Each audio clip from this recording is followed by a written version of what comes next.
Okay, now that my microphone is on. Hey everybody, it's Dave Juno, the Menieres Disease Warrior. How y'all doing? I'm doing pretty good for Wednesday. It's a beautiful day here, and I enjoyed myself.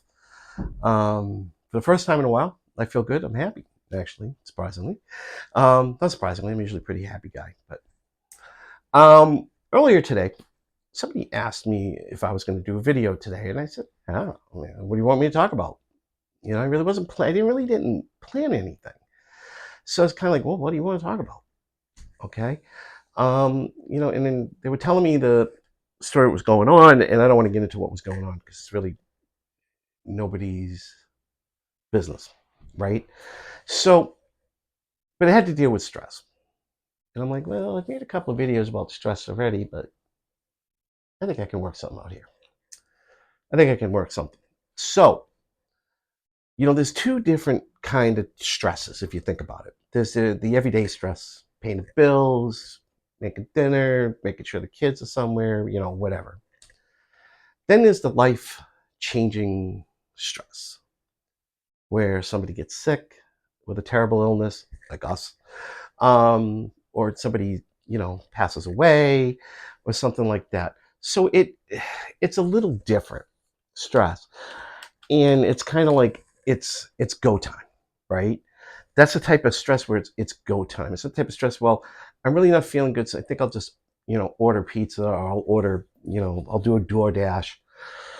I don't feel that good about stand up, making dinner, and blah, blah, blah, blah. It's almost different. This is kind of like you got no choice. You've got to go through it, and it's going to be stressful, and it's going to be hard. But I can guarantee this, and I know with me, once that adrenaline kicks in your system, kind of don't really think about Menieres as it's going in. Case in point, okay, as a lot of you know, my daughter-in-law passed away 2 years ago.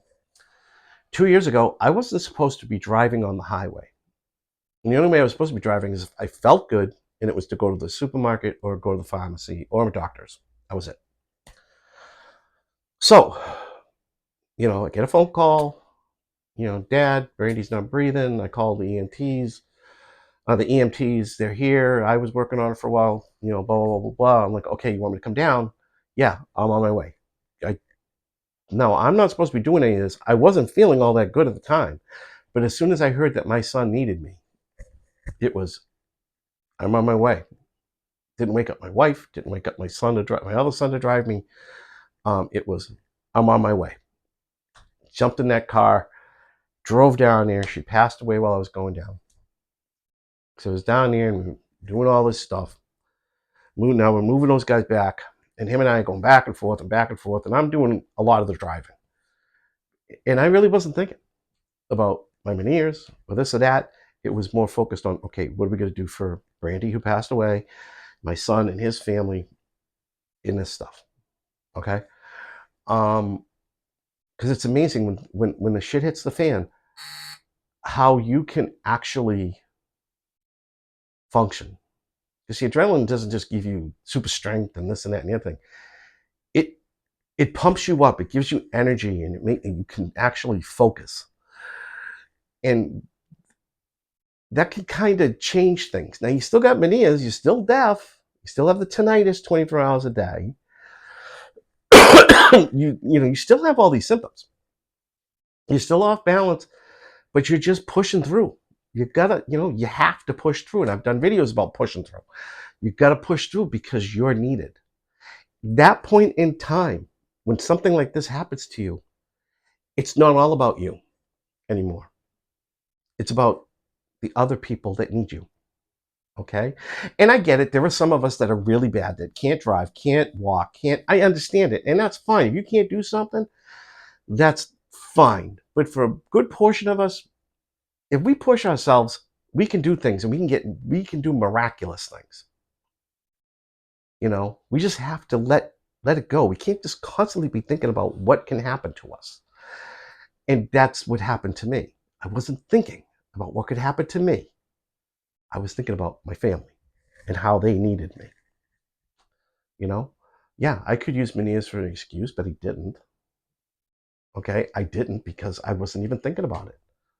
My son needed me. That was it. I'd do the same thing for my brother. I'd do the same thing for my kid that lives in Connecticut.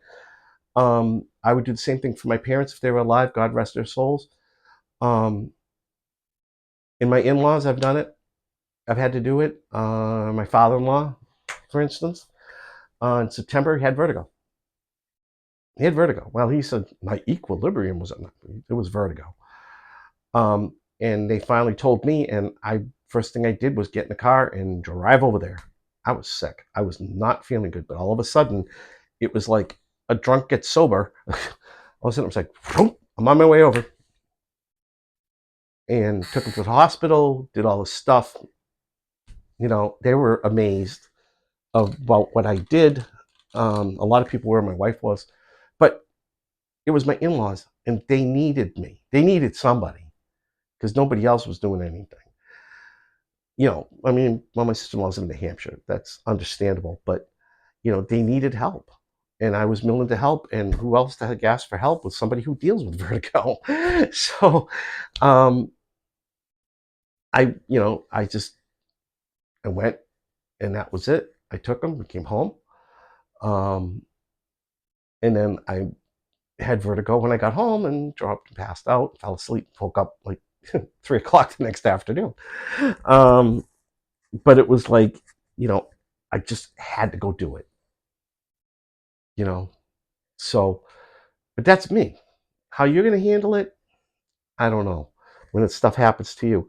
But the one thing I can tell you is you'll be surprised what you can do when you have to do it. And miracles can happen. Okay. I'm going to use one more thing of agenda, and got to do with football, Patriots. But let's say you are a 220-pound running back, and you have an offensive line that's in front of you, and then you get a defensive line. They're all stacked up. They're all 300 to 350 pounds. You're sitting there with the ball. Now, this game has to be won by you at least getting through that line and getting a first down. Do you get scared? Go like this? Sometimes. But a lot of times you're going to go, I can do this. And you hit the ball from the quarterback. You're going to drop your shoulder and you're going to push through that line, right? And you're going to end up not just getting a first down, but now you get a touchdown. Because you weren't thinking about why can't I? You're thinking like, oh, I can't do this. You're thinking, adrenaline pumps, muscles come out. You're thinking, I'm going to do it. Boom. And you do it. Same thing. When that type of stress hits, you'll know. And you'll also know what you can do and what you can't do. So on that note, I'm done with this video. Have a great night, everybody, and I will talk to you all soon. I hope this helps the friend that asked me about it, and hope it helps others too. So thanks. I'll talk to you all later. Bye.